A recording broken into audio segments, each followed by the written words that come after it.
Hello everyone. Last video में हम लोग न्यूट्रिएंट्स के दो इंपॉर्टेंट न्यूट्रिएंट्स कवर कर चुके हैं, दैट इज कार्बोहाइड्रेट्स और फैट्स। आज हम लोग प्रोटीन्स के बारे में देख लेते हैं। तो प्रोटीन्स, अगर बात की जाए प्रोटीन्स की, तो ये ह्यूमन बॉडी में, एनिमल बॉडी में तकरीबन 14% अगर ह्यूमन बॉडी लिविंग है उसमें उसका अमाउंट होता है, और तकरीबन 75% डेड और ड्राइड एनिमल बॉडी में ये हमारा इसका अमाउंट पाया जाता है। उसके बाद अगर बात की जाए तो ये हमारा बना होता है डिफरेंट कंपाउंड्स, जिसमें कि हमारा आ जाएगा कार्बन, हाइड्रोजन, ऑक्सीजन, और एक इसेंशियल चीज़ भी, एक इसेंशियल कंपाउंड्स भी है जो ये कैरी करता है, इसमें होता है, दैट इज नाइट्रोजन। और ये नाइट्रोजन तकरीबन 16% हमारा पाया जाता है। कुछ अमाउंट इसमें सल्फर, फॉस्फोरस, आयोडीन, आयरन, ये सब के भी पाए जाते हैं।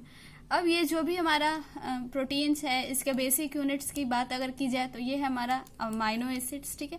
अब ये जो अमाइनो एसिड्स होते हैं वो लिंक्ड अप होते हैं जिस बॉन्ड की हेल्प से, उस बॉन्ड को हम लोग बोलते हैं पेप्टाइड या फिर अमाइड बॉन्ड्स, ठीक है। तो जितना भी अभी तक मैंने बताया है वो सब मैं एक एक करके पॉइंट सारा मेंशन करा दे रही हूँ, ठीक है। तो जैसा मैंने आप लोगों को बताया कि ये 14% हमारा लिविंग बॉडी पार्ट का कंसिस्ट करता है, और तकरीबन 75% डेड और ड्राइड एनिमल बॉडी के में ये पाया जाता है। नेक्स्ट अगर बात की जाए तो ये हमारा एक मेजर कंपोनेंट है बॉडी का, और ज़्यादा इम्पॉर्टेंट अगर हम लोगों ने देखें तो दो चीज़ों के बारे में मैंने पढ़ा था, that is one is anabolism and the other one is catabolism. तो कैटाबॉलिज्म से ज़्यादा ये हमारा एनाबॉलिज्म में हेल्प करता है। एनाबॉलिज्म और कैटाबॉलिज्म क्या होता है वो मैंने लास्ट क्लास में बता दिया है। तो ये एनाबॉलिज्म के लिए ज़्यादा हमारे लिए हेल्पफुल है। अब एनाबॉलिज्म में फॉर एग्जांपल हमारा क्या आ जाएगा, तो हमारा बॉडी बिल्डिंग में, रिपेयर में, ग्रोथ में, इसमें हमारा ये ज़्यादा फंक्शन करेगा एज कम्पेयर टू कैटाबॉलिज्म में, जो कि हमारा एनर्जी प्रोडक्शन कहलाएगा, ठीक है। उसके बाद इसके कंपाउंड्स की अगर बात की जाए तो ये इसके कंपाउंड्स हमारे कौन कौन से होते हैं, तो ये बना होता है हमारा कार्बन, ऑक्सीजन, हाइड्रोजन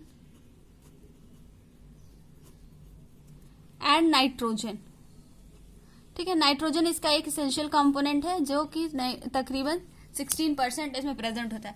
उसके बाद ये जो हमारा नाइट्रोजन है, इसके अलावा भी कुछ ट्रेसेस में पाए जाते हैं, मैंने बता दिया आप लोग को। अब ये जो इनका बेसिक यूनिट अगर देखा जाए तो जो मोनोमर्स इसके होते हैं वो हमारे अमाइनो एसिड्स होते हैं। तो हम लोग कह सकते हैं कि this is made up of amino acid. अब ये अमाइनो एसिड जिस बॉन्ड से लिंक्ड अप होते हैं उस बॉन्ड को हम लोग कहते हैं अमाइड या फिर peptide bond, fine, peptide bond, ठीक है। अब ये अमाइनो एसिड्स ऑन होल अगर देखा जाए तो 24 और लगभग 20 अमाइनो एसिड्स हमारे बॉडी में नेसेसरी होते हैं डिफरेंट कामों को करने के लिए, डिफरेंट प्रोटीन्स का फॉर्मेशन करने के लिए। जिस तरीके से इंग्लिश के 26 अल्फाबेट्स मिलकर के डिफरेंट वर्ड्स का फॉर्मेशन करते हैं, उसी प्रकार से ये 20 अमाइनो एसिड्स मिलकर के अलग अलग टाइप्स के प्रोटीन्स का फॉर्मेशन कर सकता है। अब ये जो हमारे 20 अमाइनो एसिड्स हैं, अब ये जो हमारे 20 अमाइनो एसिड्स हैं, इनको ब्रॉडली हम लोग दो कैटेगरी में डिवाइड करेंगे, एक essential and the other one is non essential, ठीक है। अब इसेंशियल की कैटेगरी में हम लोगों ने रखे हैं 8 को, और नॉन इसेंशियल की कैटेगरी में हम लोगों ने रखे हैं 12 को, ठीक है। चिल्ड्रन के केसेस में ये 10-10 होता है, इसेंशियल और नॉन इसेंशियल।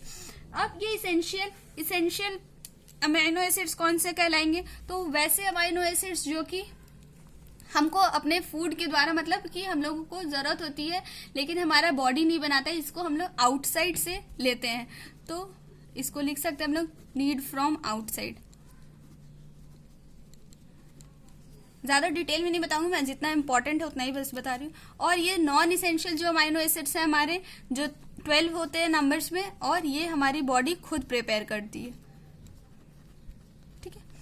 उसके बाद अगर इस प्रोटीन की डेली रिक्वायरमेंट देखी जाए तो अगर डेली रिक्वायरमेंट की बात है तो 90 से 110 gram, that is 90 to 110 gram proteins हम लोगों की डेली रिक्वायरमेंट होती है। Daily requirement 90 to 110 gram. Fine. अब इसकी कैलोरीफिक वैल्यू की अगर बात की जाए कितना ये एनर्जी इल्ड करेगा, तो ये कैलोरीफिक वैल्यू ये हमारा 1 ग्राम ऑफ प्रोटीन में तकरीबन 5.6 किलो कैलोरी हम लोगों को इल्ड करता है। ठीक है। और अगर एनर्जी सोर्स की बात की जाए तो इसका जो एनर्जी सोर्स है ये मॉडरेट सोर्स ऑफ एनर्जी है हमारा, ना ज्यादा कम ना ज्यादा, मॉडरेट सोर्स ऑफ एनर्जी। ठीक है। उसके बाद अगर इसकी बात की जाए तो कुछ हम लोग एग्जाम्पल्स देखेंगे प्रोटीन्स के। तो बहुत सारे प्रोटीन्स के एग्जाम्पल्स हैं, लेकिन यहाँ पे हम कुछ देखेंगे जिसके अंदर मैं आपको बेसिक्स कवर करा दूंगी।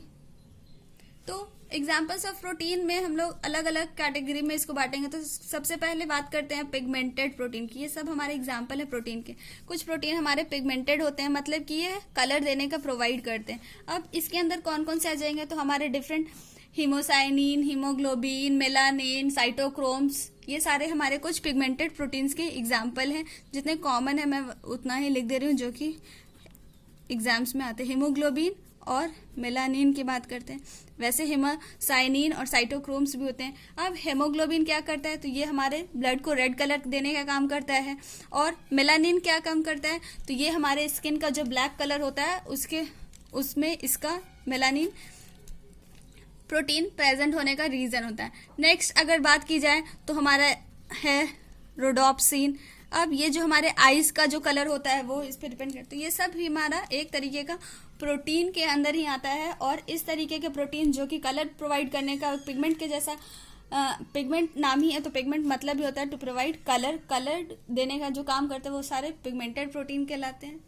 दूसरी अगर प्रोटीन की एग्जाम्पल्स को देखा जाए तो इसमें हमारा आ जाएगा डिफेंसिव प्रोटीन। अब ये डिफेंसिव प्रोटीन मतलब क्या है, तो डिफेंसिव प्रोटीन मतलब वैसे प्रोटीन जो कि जितने भी हमारे एक्स्ट्रा जो भी हम लोगों को, तो ये हमारे बॉडी को डिफेंस प्रोवाइड करता है। जितने भी बाहर के मटेरियल हैं, हार्मफुल इन्वेडर्स और जितने भी टॉक्सिन्स होते हैं उनके खिलाफ लड़ने की क्षमता देती है। तो इसका हमारा हो जाएगा एग्जाम्पल है हमारा डिफेंसिव प्रोटीन के कैटेगरी के अंदर आएगा हमारा डेट इज एंटीबॉडीज जितने भी हो गए। तीसरी बात की जाए तो कुछ हमारे डाइटरी प्रोटीन होते हैं जो कि हम लोगों को खाने भोजन फूड से प्रोवाइड होते हैं। अब ये डाइटरी प्रोटीन में हमारे कौन कौन से आ जाएंगे, तो ये डाइटरी प्रोटीन में हमारे आ जाएंगे एल्बुमिन, कैसीन। अब ये एल्बुमिन किस फूड में या फिर कहाँ प्रेजेंट होता है, ये एग्जांपल है डाइटरी प्रोटीन का, एल्बुमिन एंड कैसीन। कॉमन जितने बस आते मैं उतने ही बता रही हूँ। अब ये हमारा एल्ब्यूमिन जो है वो एग वाइट में पाया जाता है और कैसीन मिल्क प्रोडक्ट में, मिल्क का ये हमारा प्रोटीन होता है, मिल्क प्रोटीन। ठीक है। अब नेक्स्ट एग्जाम्पल की बात की जाए प्रोटीन की तो वो है हमारा हार्मोन। अब ये जो हार्मोन है ये भी हमारा एक तरीके का प्रोटीन है जो जिसका कि काम क्या होता है, ये जितने भी हमारे केमिकल मैसेंजर होते हैं बॉडी में, केमिकली जो मैसेज ट्रांसफर होते हैं वो सब हमारा ये हार्मोन के द्वारा ही होता है। तो ये भी हमारा एक तरीके का प्रोटीन है। नेक्स्ट अगर एग्जांपल्स देखते हैं तो डेट इज हमारा हो गया बायो कैटालिस्ट। अब बायो कैटालिस्ट में क्या आ जाएगा, तो बायो कैटालिस्ट में हमारे आ जाएंगे जितने भी हमारे एंजाइम हैं। ठीक है। एंजाइम इन द सेंस इसको हम लोग कह सकते हैं कि ये हमारा क्या होता है, फंक्शनल प्रोटीन होता है, काम करता है। जितने भी रिएक्शंस वगैरह जो भी फास्ट कराने का काम होता है वो करने का काम यही हमारा बायो कैटालिस्ट करता है। और लास्ट कैटेगरी अगर देखते हैं तो ये हमारे आ जाएंगे स्ट्रक्चरल प्रोटीन के। स्ट्रक्चरल प्रोटीन कहने का मतलब है कि जो हमारे बॉडी के स्ट्रक्चर को देने में हेल्पफुल है। तो इसमें हमारे आ गए केराटिन, स्ट्रक्चरल प्रोटीन के एग्जाम्पल हो गए हमारे केराटिन, कोलाजन। ठीक है।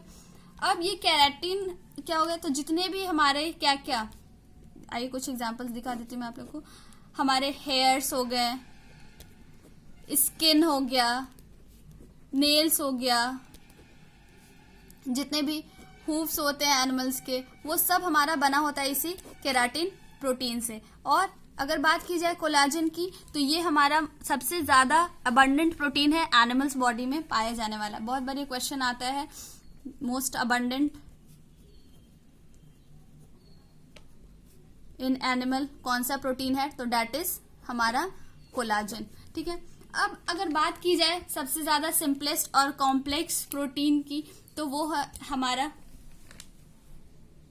तो सिंपलेस्ट अमाइनो एसिड्स हमारे हो जाएंगे ग्लाइसिन, याद रखिएगा इसको, ये इंपॉर्टेंट पॉइंट है, मैं इसमें टिक कर दे रही हूँ। और अगर कॉम्प्लेक्स की बात की जाए तो मोस्ट कॉम्प्लेक्स की कैटेगरी में हमारा आ जाएगा टायरोसिन। ठीक है,